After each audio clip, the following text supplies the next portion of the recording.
This is Have to Know History. It's history you just have to know. My daughter was recently married, and leading up to the wedding, it's a whirlwind of activity. During the wedding and afterwards for the reception, it's also a whirlwind because you have photos and flowers and you have family members coming in to help out. Thank you, by the way, for that.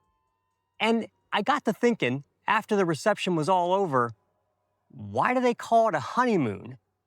As a beekeeper, it made me think after the reception, what does honey and the moon have to do with a post-wedding vacation or the first few weeks after a marriage? What is a honeymoon and why is it called that? Let's dig in.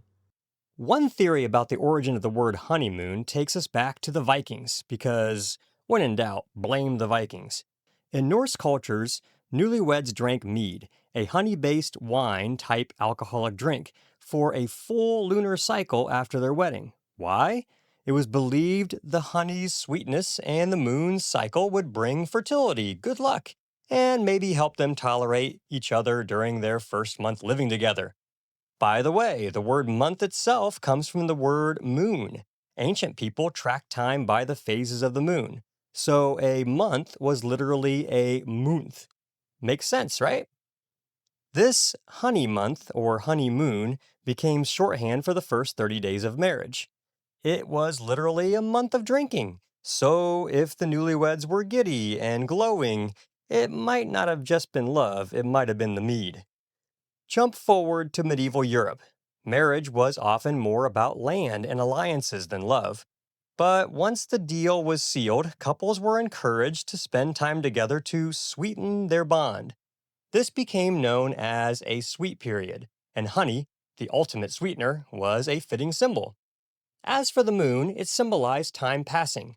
Writers of the day warned newlyweds that the sweetness would soon wane and fade away, like a moon fading after its full. Apparently, medieval poets were a little salty about marriage. But wait, it gets weirder. In some cultures, particularly in parts of Europe, a man would literally kidnap his bride.